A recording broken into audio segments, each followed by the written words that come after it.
Ampun mancing-mancing kula niki ten Pakualaman lho. Heeh. Ora apa-apa. Ora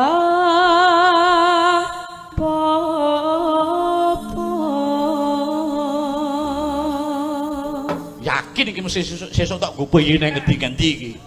Heeh. Ora? Nggih, amin. Ha terus sesuk nek kowe oleh duit terus aku tak punjung apa sesuk? Nganu, kembang. Kembang apa? Arep tak kirim ngono maksudnya aku. Mbok sing apik teh iki. Kembangan bentuke kata lho, Pak. Kembang kaya kue tar dia nek kembangi. Terus tumpengke ya nek kembangi. Nek kembang sing dienggo roman percintaan kembang apa? Kembang Kamboja.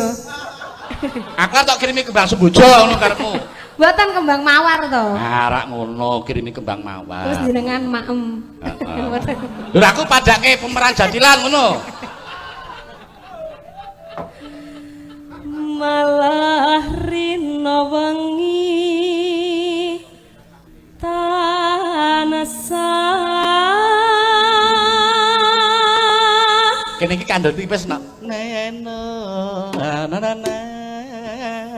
niki.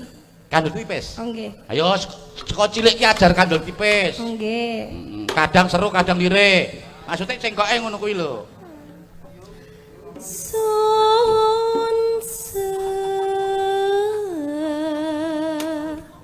Su apa iki bar iki? Sun sesuwun. Suwun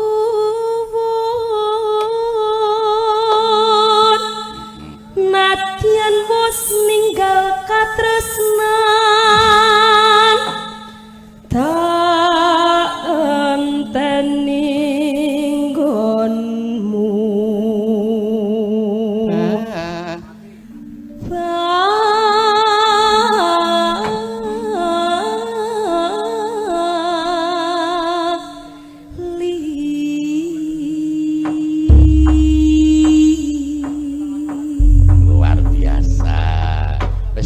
Bawa sok golek duit ya nak ya. Nggih. Sampean ki piyaine asline rak Kediri. Nggih. Bapakmu ya dalang, Nggih. Kisu Gondrong. Nggih, Pak. Sesuk diaturke bapak. Lho Siap. Pak tak gaweke oleh-oleh bawa gaweane padha-padha dalang. Siap nek dijak.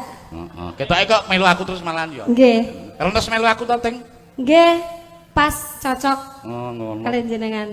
Mbok tuwa. Tuwa kae alon-alon makan aku Ting. Ya nak ninggal katresnan ning eling lho ora joget lho apa kendange gayeng kae tetep ora joget lho. Sithik. Kowe nek nganti kepancing kendange kejak jadilan tetep ora joget, ora kena pokoke. Nek ngeten-ngeten bareng. Sithik nek oleh sithik oleh sithik. Nggih. Sithik oleh. Ayo Mas, ayo ninggal katresnan. Yuk. Stop, ora joget.